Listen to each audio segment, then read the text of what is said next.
asked somebody who will go nameless, what I should do. And they said, put everything they'll allow you to put into that 401k. And I did that. And it did me well and put me in the middle class, 2 kids through college. But what I know now is I left millions of dollars on the table by following that path.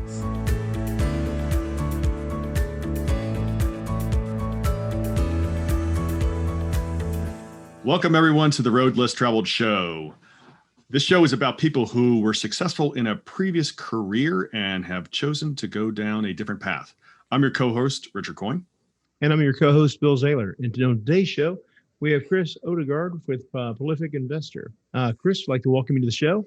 And hello. Thanks for having me on. This is awesome. Absolutely. Thanks for being on.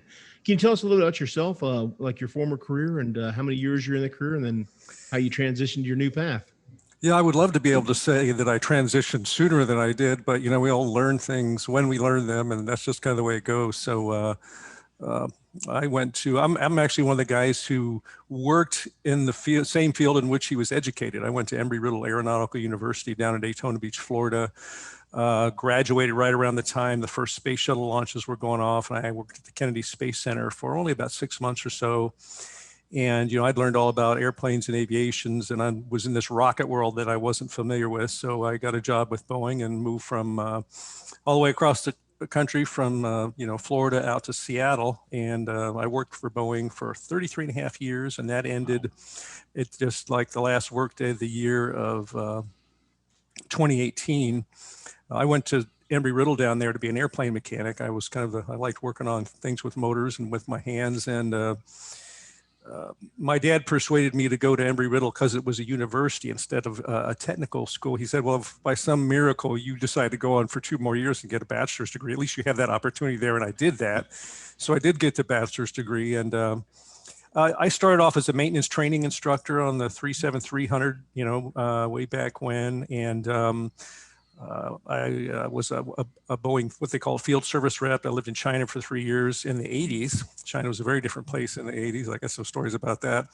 I worked as a quality guy in the factory, program management. At the end of my career, I was a director of contracts, and that was the coolest part. The sales team of Boeing consisted of a sales guy, a marketing guy, and a contracts guy. So I'm the guy that wrote the contracts, did all the negotiations, signed the paper. The deal wasn't done until I said it was done. And it was a lot of fun. It was big business. And a lot of what I learned in those big business transactions have helped me, with what I do today in smaller business transactions. So that's the former successful career. Okay. And if you transition now, what path are you headed down currently? I probably about, in 2009, I went through what I fondly refer to as an illiquidity event. We all know what liquidity events are, right? Illiquidity events are typically bad things, right? So I went through a life event in 2009 where I lost 55% of my assets and thousands of dollars in cash flow every month for a period of time. And in my mid 40s, I guess at that time, I thought, well, if I'm going to make this up, I'm going to have to do something different. And so that's when a friend had suggested this book to me, and I bought the book, and it sat on my nightstand for longer than I cared to admit. And the book was Rich Dad, Poor Dad. And so in my van down by the river apartment, if you remember that Saturday Night Live skit, I read that book, and that launched me into the world of alternative investments and real estate. And within 9 years, I had made up all of that 55% and left my corporate job. And now I like to say I'm in the position where I would like to help other people get to, where work is a choice instead of a necessity. And so I'm an investor, real estate and other things. I write my blog at theprolificinvestor.net, trying to help other people, get out of conventional investments and get into alternatives. I think it's funny when you go to an investment advisor and they build you a diversified portfolio of stocks, bonds, mutual funds. Well, you're only in the paper asset class. You're not diversified at all. Right. So anyway, that's what I do now. Oh, that's great. Yeah, absolutely. So Chris, along your travel in when you were with Boeing and your past career, is there a funny story that you can share that maybe kind of made you scratch your head saying, why am I doing this? Well, I don't know if it's I got lots of stories. I have to pick one that would be appropriate for a podcast. But so and I have to keep it kind of generic. This was quite a while ago, before the 787 was actually flying, before the problems. When it was still, we were selling airplanes faster than the order books could keep up with them, and I was at a small island airline nation. And they were, I think it was like 5 787s. And me and the sales director had been down there numerous times and, negotiated the deal. And we were coming back, and big 3-ring binders of the contract, for airplanes to basically just wrap this up and sign the thing. And so the sales director and I were sitting there with the CEO and his small management team, and they just started renegotiating the whole thing. And I said, okay, well, hang on a minute. This isn't, we're at different places. We're here to finish the deal, not start it. And, these are $150 million a piece airplanes. And I said, we're going to, I don't know what to do. We're going to go back to the hotel. This was like on a Monday. I said, we're scheduled to fly out of here on Friday. Maybe we'll see you before leave, maybe not. So just kind of ground the thing to a halt. Me and the guy went back and we sat by the pool for a few days and drank some beer. And we had to go back and talk to these guys, but it was just kind of ridiculous. I mean, they were just jerking us around. And so they gave us a list of things and we went through them and decided which things we could modify and change and which ones we couldn't. And so we finally showed up on the Friday, and we had a flight out on Friday, and I had the two big binders in front of me, and I said, look, I'm going to go through your list of things, and anything that I don't mention, we're not touching. So, okay, number 1, okay, that's number 5. He's like, what about 2, 3, and so, oh, you're not doing anything, right? Nope. Moving on, and this is one of the type of things in big business like this that you don't get to do very often. We got done, and I took these 2, 3-ring binders, and I pushed them across the table, and I said, "That's the deal, and it's good until we leave the room." Right.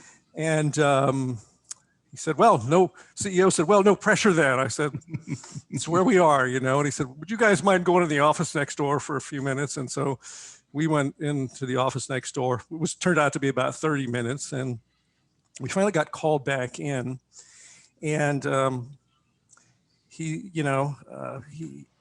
said a few things, and he said, "Well, if you want to push those binders over here in a pen, we'll start signing." And in these things, there was probably 30 signatures in each one of these binders. Anyway, so we're going through and signing duplicate copies, and the Airbus A350 was the competitor to the 787 at the time, probably still is.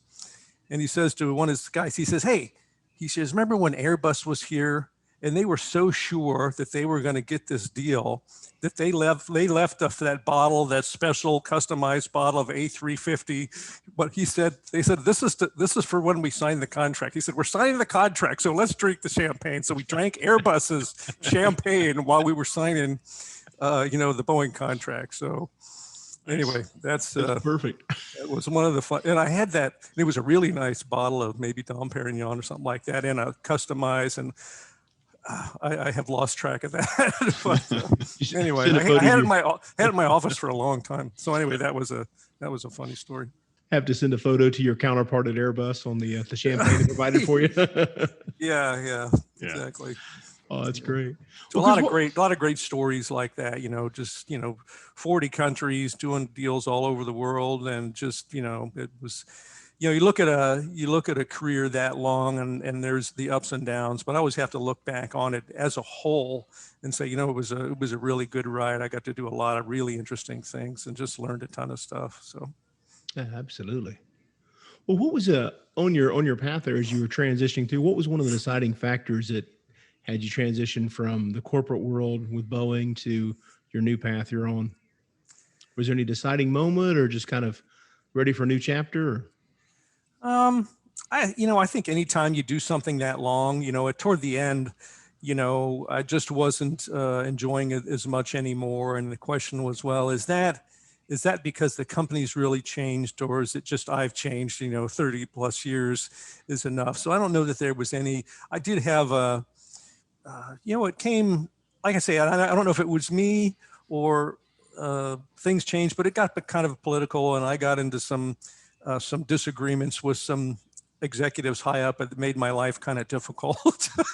And Gotcha. so, yeah, it was just time to go at a certain point in time. But like I said, I try to keep it all in perspective, on balance. It was a really good time. Right. And then I guess kind of your new interest since the crash in '09 there of the alternate kind of was taking a lot of your interest going forward and learning about that, I guess kind of was a easy transition into that. Yeah, I remember when I bought my first house out here in Seattle back in the 80s, and for some reason I had real estate investing. It was in my brain, and I thought, wow, this is my first house. I'm never going to sell a house. I'm only going to accumulate them. But it never worked. The Seattle market, prices appreciated like this, and rents, went up like this. So I didn't even know the term positive cash flow at the time, but when I did the math, it didn't work. This thing wasn't going to pay for itself. And so it just never, every time I was time to move up in houses, it was always sell one to get another. And after after reading Rich Dad, Poor Dad, and my daughter was a freshman in college, and she decided that she wanted to move off campus after her freshman year. And my thought was, I'll be damned if I'm going to pay somebody else's mortgage up there for the next 3 years. So we bought a duplex together meaning she was on the title, which got us the Obama administration first-time home buyer cash credit. So we bought a duplex, rented out one side, and she rented out a room. And she was about 100 miles away, so she did some of the on-site property management and keeping the place full. And I was 100 miles away doing some other things. And that was the beginning. And then there were other properties after that. And I really got enamored with notes at one period of time. And so I did some performing and non-performing notes, and always wanted to be in a situation with a non-performing notes where I would, work out a deal with a homeowner and restructure the debt. And it just always ended up in a foreclosure, which is not what I really intended to do. And at one point in time, I got a little bit more serious about the back end of the business and having a bookkeeper and having financials. And I would start to, now I get quarterly numbers, and I remember looking at the numbers and I goes, is that all I made on those rental properties here in Washington State, and the notes, and versus how much time? And I remember listening to the Real Estate Guys podcast, and they said, every year you should take a look at your assets and say, knowing what I know now, would I rebuy those same assets today? And the answer on just about everything was I wouldn't. So it took me a couple years, but I kind of unwound everything and started over. And I've decided that I like being a limited partner in syndications better than anything else, because frankly, I don't think I could make more money doing it myself than what I make as a limited partner. And I don't have to spend the time. Smart guys like you do all the heavy lifting, and I just write the checks. So. Yeah. And so the syndications, whatever it be, apartment buildings, ATM machines, energy, oil and gas, self-storage, that's kind of where I am. So, I think my expertise is more in the area of teaching and training, kind of getting people to, move off of, maybe we'll talk about this. I created something called the hierarchy of investors. And the shadow of this hierarchy, the pyramid, is in the shadow. There's the conventional investments. I'm trying to get everybody up on the pyramid where where the real money is made. So, anyway. Yeah. So Chris, to that point, along the lines of you created the prolific investor, where there's some, and obviously I want to hear about what your mission is and how you do that. But as you started moving in that direction, really trying to help others, as you said, move to alternative investments, were there some obstacles you encountered along the way that you hit? Well, I guess, I'm a technical guy in the aviation, not in the IT kind of way. So when it was like, okay, I want to start writing a blog, the obstacle was, where to start? How do I do this? I don't know. The first thing about WordPress wasn't even in my vocabulary. And so there is, and I think, learning by doing, whether it's investing or anything else, that's the stuff that sticks with you. So I've used a website called Take Lessons before, and you can go on the website. I mean, I've taken piano lessons remotely. And anyway, so I hired a gal to give me WordPress lessons. And I said, the lesson is going to be, every Tuesday from 8 to 9, you and I are going to build my website. And so over the course of about 6 months, we did. And, now I know a lot more. I was just going on here and changing. There's some things I do myself and some things I'll have other people do. But, I know enough that I can put my own blog articles up there and put a video on and stuff like that. So I don't have to, run out to somebody else every time I need to make a little tweak. But that was kind of the initial thing. And I've always liked to write. So, I do that. And then just building, a YouTube channel and all the social media. I was certainly somewhat of a consumer, but not a generator of content. So that was all brand new. And so, but I guess the hardest part is, the marketing.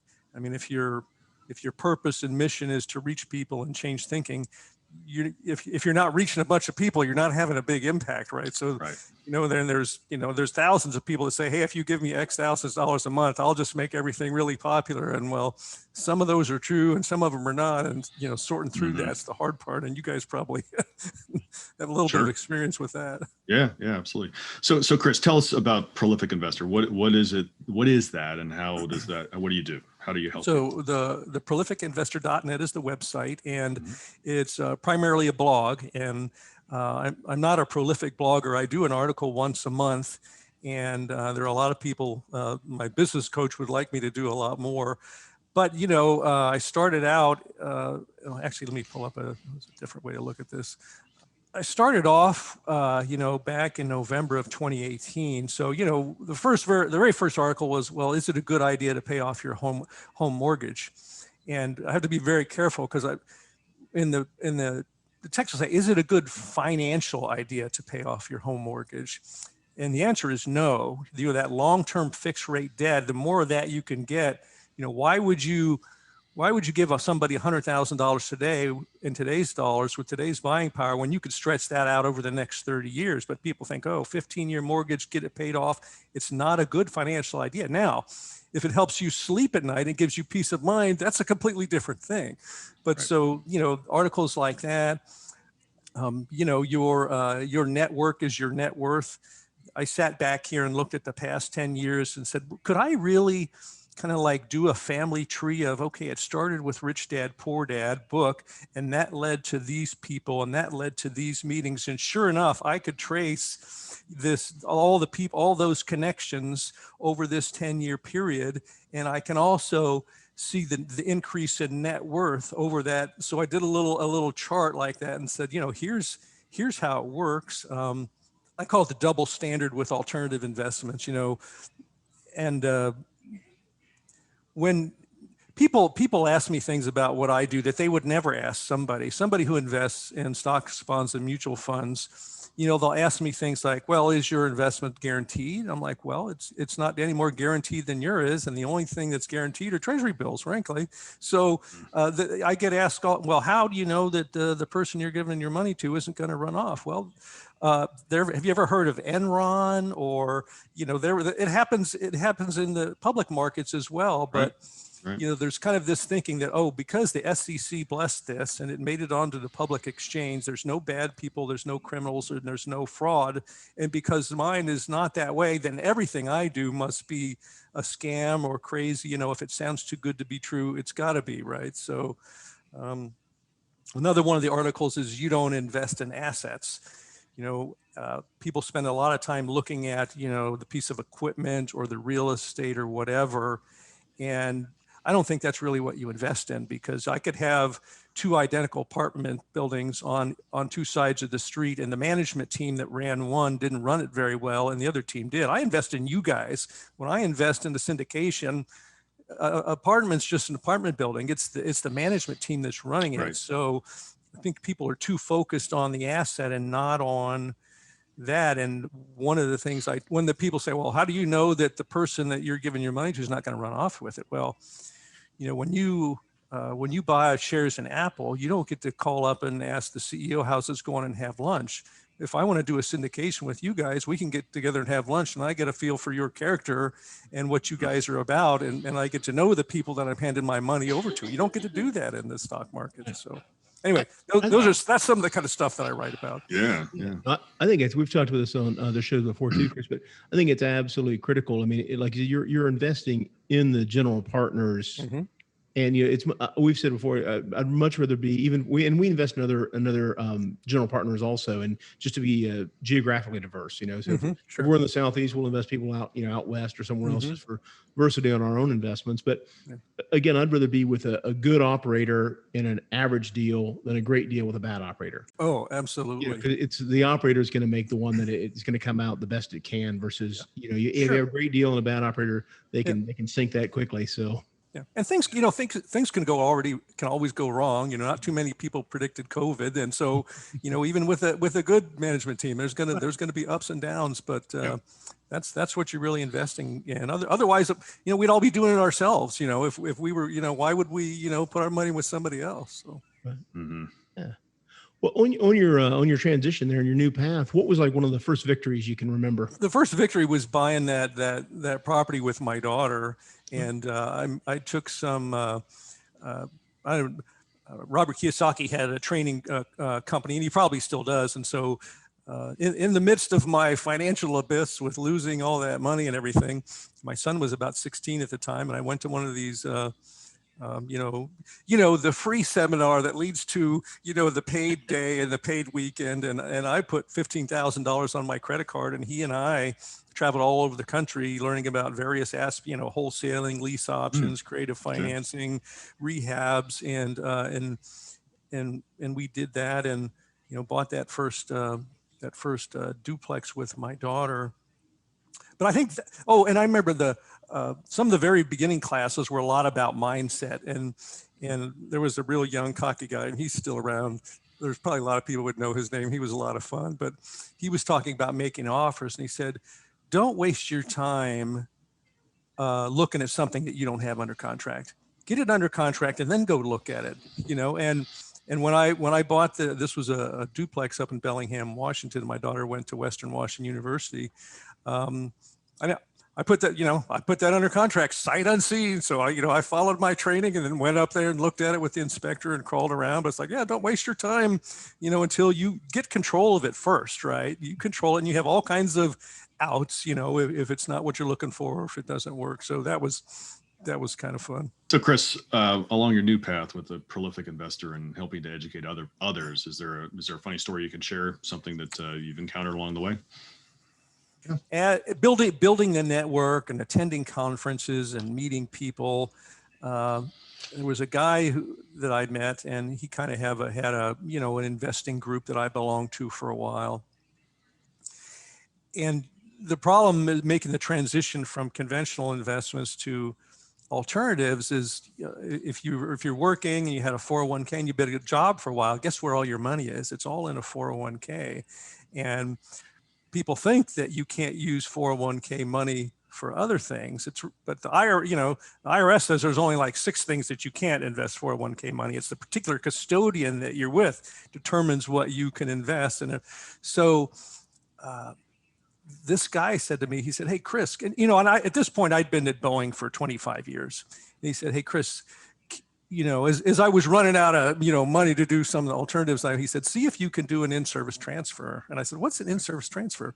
He said, "Well, that's where you can take money, out of your 401k and transfer it to another custodian while you're still working there." And I think my eyes probably went sideways. And I said, "I've been working at Boeing for 25 years. I have never heard of such a thing. If that were possible, certainly I would know about it by now, or one of my colleagues." And so I kind of just blew it off for a while, and then it popped back into my head. And one day I'm sitting at my desk, and I'll be damned if the company would let me take out all of their matching contributions. Wow. So guess what I did? And that's a non-taxable, it's a transfer event. And that has crystallized something in my brain, because that was one of those, if it's too good, if it sounds too good to be true, it's probably not. So therefore, I'm not going to look at it. I'm not going to investigate any further. And I have had so many of those moments. When I tell people that, I don't want to invest in anything that doesn't make 15 to 30% annual returns, they probably, if you open the conversation with that, you just completely, because that's just not possible. People in conventional investments, are used to getting, actually they don't even know, but the S&P 500 over its history has gotten just shy of 10%, but average investors, for a number of reasons, only get about 5% before taxes and inflation. So if you tell somebody that you're always making greater than 15%, the flags are going to go up.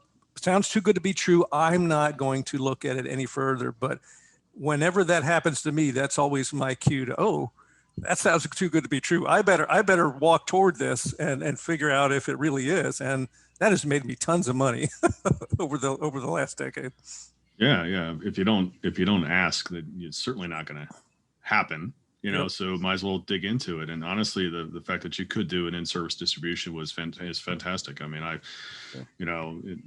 don't know if I could have done that in the past, and I unfortunately didn't know about it and never checked into it. So yeah. Well, it was that network and people that I met that somebody said, "Hey, check this out," and I was like, "Oh my goodness." So anyway, that was a big deal. That's, if you go back to physics, the old force is equal to mass times acceleration. Well, in investing, the force is dependent on the mass, the amount of money, and how quickly can you keep turning that around and running it in and out of investments. And so you need mass and velocity. So being able to take that money out, really help jumpstart things. Yeah. Because again, the traditional 401k is choices of A, B, or C. Which mutual fund do you want, A, B, or C? That's about it. So being able to move into a different world for some of those additional opportunities for additional accelerated returns, that's awesome. Yeah, absolutely. Well, Chris, where are you now on your journey as you have the vlog, you do that monthly, you're building your network. Mm-hmm. Where are you and where are you headed? So I'm trying to, increase the reach of the blog, and so one of the things that I'm doing is reaching out to people like yourself to get on podcasts for some self-promotion. And one of the things that I'm doing is I'm writing my first book, and it's called "Get Off Your Ass." $, get off your ass and manage your money. Why you need alternative investments, and that is pretty much written. It's been through its first round of editing. And so now it's just a matter of I've got a call to action chapter that I decided I need to add, and then kind of going through it top to bottom again. So it's getting very close to being ready for publishing. So that's the big thing, and being on the podcasts, and just kind of getting myself out there. So the book is going to be good. It's based around the hierarchy of investors, which is on the website. There's a downloadable link, and basically, I compare alternatives and conventional investments across 13 different categories and say, well, how do conventional investments work in this area? How are they in terms of liquidity, and how are alternatives? How about leverage? And I just go down each one of these, and one of them is, of the 13, 11 are in favor of alternatives. One is kind of neutral risk. I don't think, alternatives aren't inherently more risky than anything else. Every investment has risk. And the only one that's in favor of conventional investments is liquidity. That's you give away 15 or 20 points a year to be able to sell things instantly, right? And of course, the downside of liquidity is volatility. One of the things about the stuff that we do is the prices don't fluctuate because you can't sell an apartment building with the push of a button. Right. And I remember listening to the real estate guys at a conference one time. They said the only time the price of your property the only time the price of your property matters is 2 times: when you buy it and when you sell it. Everything in between, it's irrelevant. That always stuck with me. Yeah. So. Yeah, absolutely. And I think especially in times like this, investors really owe it to themselves to dig into alternatives, because as you said, you cannot control, you have zero control over a paper asset and what that management team is going to do and what the competition is going to do. Whereas, in a physical asset, something like an apartment building, at least it's a lot more of a stable, visible thing. And, especially in the face of, the prospect of future inflation, a lot of our investors are saying, I want to get into a physical asset. Yeah. So. Well, and paper assets can go to zero. Companies can go bankrupt. And, if you have a real asset like real estate, there's always something there. There's land, there's building. And, if the building burns to the ground, guess what you have? Insurance. If you try to go to, I think it's kind of interesting. You try to go to your insurance agent and say, look, I'd like to get an insurance policy on my $500,000 stock portfolio to protect myself in case of loss, right? Insurance companies are pretty smart when it comes to risk. It's interesting that they won't insure your stock market portfolio, and banks won't loan you a down payment to go buy stock bonds and mutual funds. So right. I think that says something about those assets in itself, Yeah, exactly. You go buy $100,000 house, you can borrow 80% of the money, sometimes even more. So, you can't borrow, $80,000 to buy a $100,000 stock portfolio. Yep, exactly. Not going to get that. And unfortunately, I think for a lot of investors too, is the liquidity, is a double-edged sword. It always sounds good, but then when the market sells off, like, a year ago, basically in March of 2020, when the pandemic was really, really unfolding, full steam, and it sold off 33%, people panic at the bottom. There are people that, locked in their losses by selling then, and then were there for the recovery. So, I mean, it's a double-edged sword. Depends on. And they had a taxable event because they sold. Yeah. Well, hopefully not too big a loss. Yeah. Well, I had rental properties, that I acquired, prior to the 2008, 2009. And yes, the values declined, but the rents continue to rise. I mean, we had a whole bunch of people change from being owners to renters. So, Robert Right. Kiyosaki says, look, if you invest for cash flow, you'll be fine. And, and I was. So, in the private placements that you guys do, if you read through that big stack of stuff, it tells you about, hey, here's all the ways you can lose your money. And one of the big deals is this is not liquid, right? And that's in there as a big disadvantage. Well, frankly, I'm not convinced it's a big disadvantage. Right, absolutely. Yeah. So Chris, what's the future for you? So you got the book coming out, you're building, your blog. So where do you see yourself and down the road a little further? Well, I'm gonna keep doing this, and then I've added more things. I've got the book in there.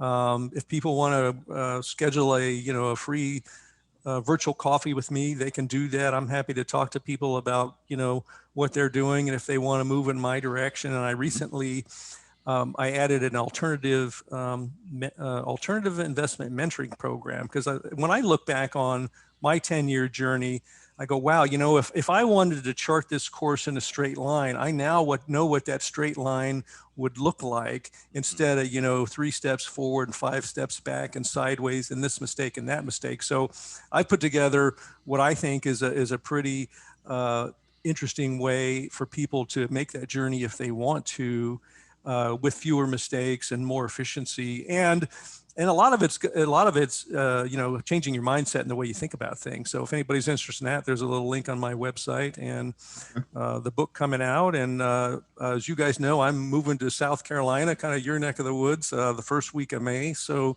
looking forward to a change of scenery, but phone number, the website, everything will be the same. So I'm going to just keep on doing what I'm doing.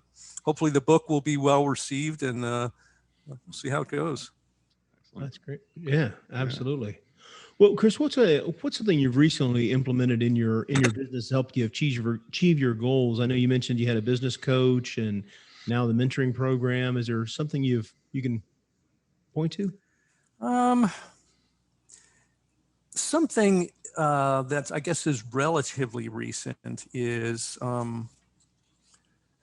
and people don't think of this, at the very top of my pyramid, I've got, syndicator. So if you want to do that, that's an option. And then kind of below that, I have cash value life insurance. And you don't think about it's a certain type of cash value life insurance whereby I didn't buy the life insurance for the death benefit. I'm not interested in that. So if you think of it just a stack of money, let's say it's $100,000, and every year I put $100,000 into this life insurance policy, and let's say 15,000 of it goes toward the death benefit, and then you have this other 85 that's sitting in there.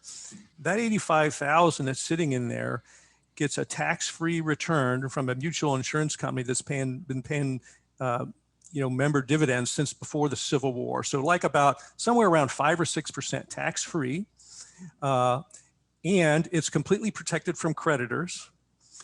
And that cash value in that life insurance is so stable that the insurance company will extend me a loan for almost the same amount of that cash value at the same rate that I'm earning in the policy. So let's say I'm earning, let's just make it easy. Let's say I'm earning 5% in the policy.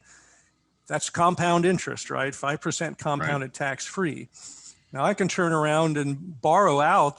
They'll extend me a loan for something almost close to the 85 that I put in at 5%, but that's simple interest. So even though the interest rate is the same, there's a spread there. Right. And then I actually never have to pay that loan off. The loan will be paid by the death benefit when the insured dies.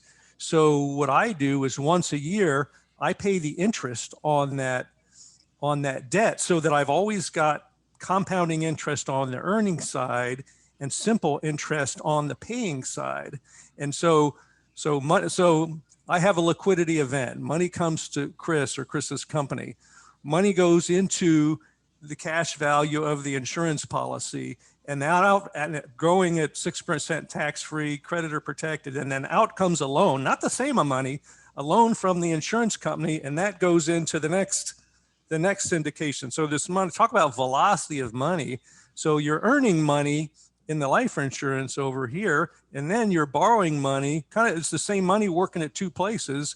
And then pretty soon, well, we sold this apartment. So pretty soon you can't even calculate the return on that original 85,000 in here, because it's been cycled across a couple different assets and, via these loans that never have to be repaid. So that is a huge multiplier. And, I'm only in probably my third or fourth year of doing this. It gets better. It gets better every year, because at some point in time, you've paid the premiums for the policy for life. If you have kind of like a funding range, and it depends on, how much income you have. And you could have a funding range of, 10 to 50,000 or 10 to 100,000, whatever it is. And you can fund within that range. And then as you've gotten into it and fully funded it for a few years, pretty soon there's no more premium. Everything is going to cash value, and you can, you just keep pulling money out of there. So that's a huge, huge thing that, I don't think most people, and I haven't actually put it on my website because it's kind of complicated, but I can envision kind of like the hierarchy of investors. I can envision kind of a simple diagram that you don't need to do all the math that the insurance guys would do to understand the concept. So that's really a game changer. And it's a great, everybody, as we learned in the pandemic, everybody needs to have personal and business reserves. I mean, if people had 6 months worth of reserves, we wouldn't have had to have, trillions of dollars of government bailout. And there's no better place to have your reserves than sitting in this insurance policy where it's completely liquid, you're creditor protected, and earning a good rate. You've just taken the banking system and you've taken it over, right? You've got your own bank you can borrow from. You've got your own secure place. I mean, it's just it's a fantastic thing. It's one of those things, gosh, sounds too good to be true. Yeah, very powerful. And if you don't borrow against it, it sits as an asset on your balance sheet. Mm-hmm. Yeah. It's funny. I actually have to talk to my bookkeeper, because I want to get them to I want to see if I can get them to take that debt off of my balance sheet, because I'm never going to pay it back. It will be paid by as long as I maintain the policy. I mean, it shows up as, I think this will violate all the accounting rules, but I'm going to see anyway. See what they say. No. Yeah, we looked at infinite banking is kind of what you're referring to on that. Yeah, it's very, very powerful. Yeah, that Nash, I believe, read a few of the books on that, and very, very interesting concept. Yeah. Yeah. I'm listening to a book by Patrick Donahoe right now. I think it's called Heads I Win, Tails You Lose, or something like that. And it's it goes by lots of different trade names. But the thing I was going to say is that some, financial products, over the course of time have gotten a bad name. And, whole life, and this particular policy, you can build them in a couple of different ways with index universal life or whole life. Mine's built on whole life. But, all these cash value life insurance policies kind of got a bad name from decades of kind of like reverse mortgages. And they still carry some of that today, even though the products are completely different and they're better.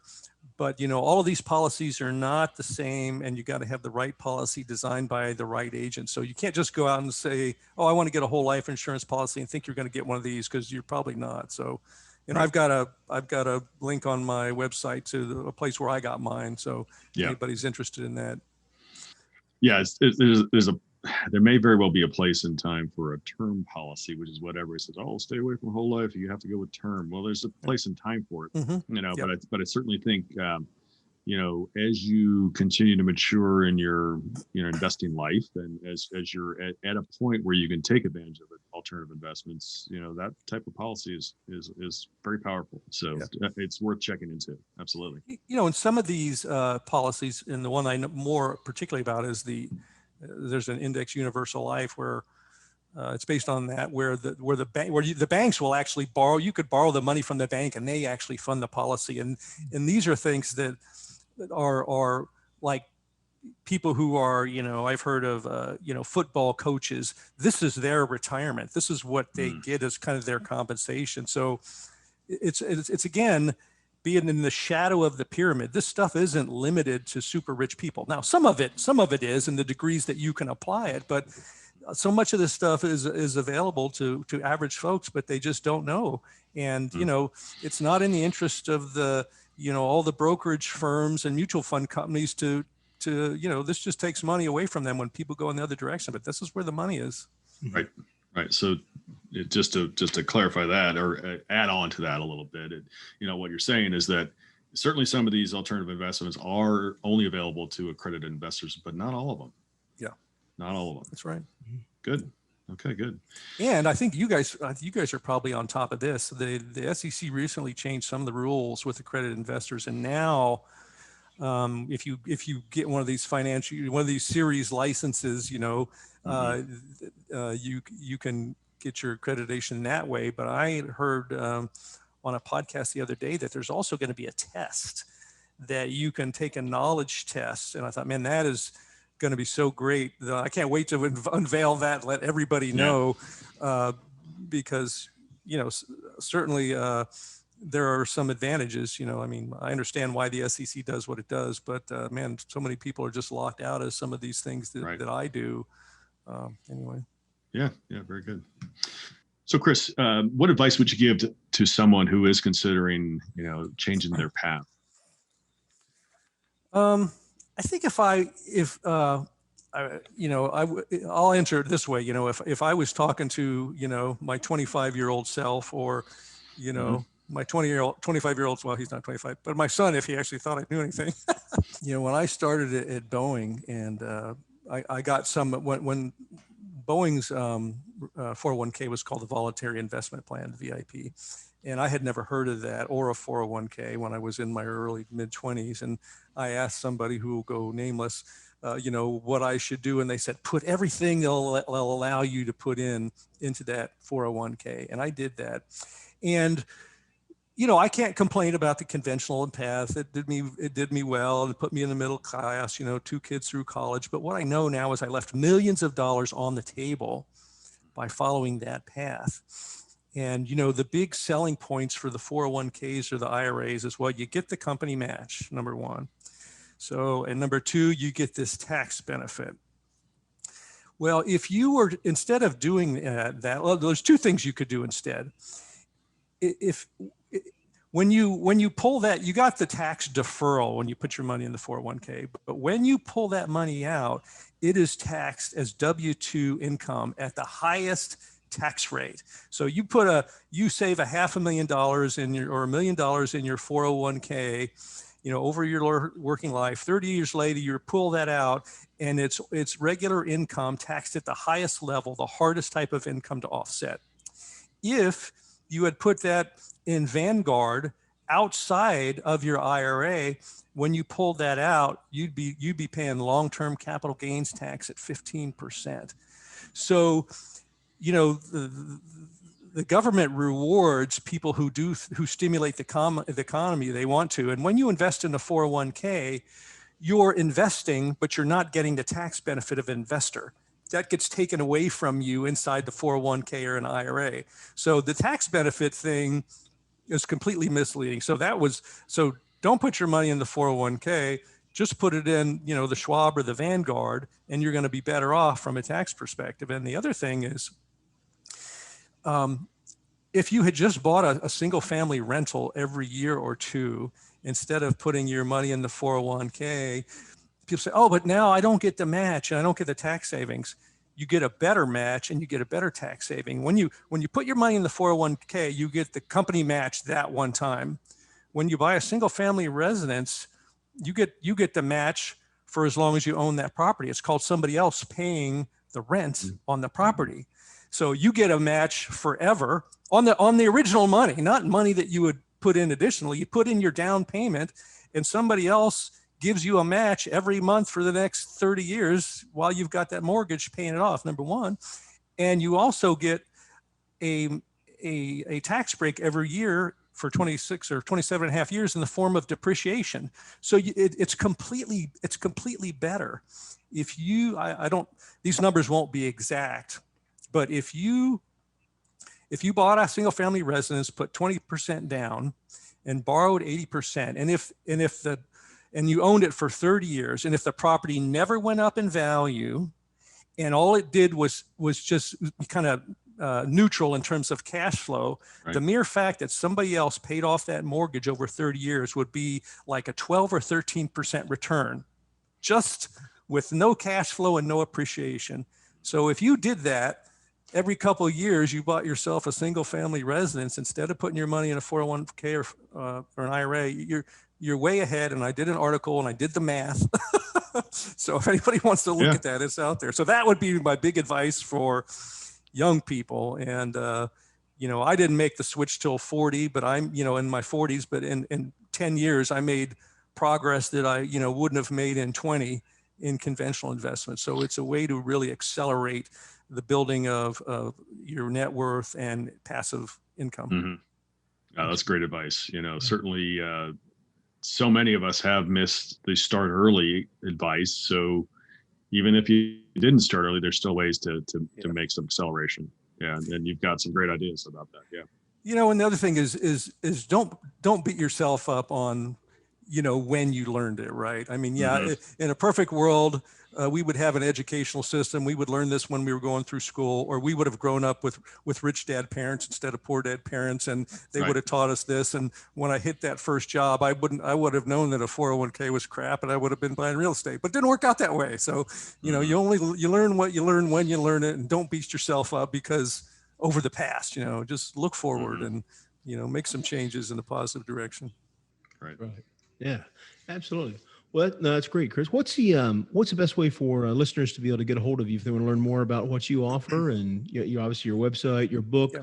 Will that be available on your website or? Yeah, if you go to theprolificinvestor.net, not .com, .net, my phone number is there, my email is there. There's a contact form. There's a little green star. If you want to get your name on a list to pre-order the book and be one of the first ones to get it, you can do that. If you want to have a virtual coffee with me or check out my alternative investment mentoring program, everything is there. The YouTube videos, the podcasts that I've been on. So yeah, that's the one-stop shop for everything related to me. There's links to all the social media channels. So yeah, that's the place. Oh, that's great. Well, yeah, we'd like to thank you, Chris, for being on the Road Less Traveled show today. Really enjoyed the conversation and wish you continued success. Yeah, thanks so much for having me. I really appreciate your guys' time, and I will let you know when the book comes out. Absolutely, excellent. Yeah. Please do. Yeah. Absolutely. We'd also like to thank our audience. We really appreciate you tuning in and listening today. We certainly as well want to thank our sponsors, including Park Capital Partners. Please certainly feel free to reach out to Bill and myself. And we'd really, again, thanks again, Chris. Just a final note, the road less traveled may be calling you. We recommend that you listen and take action.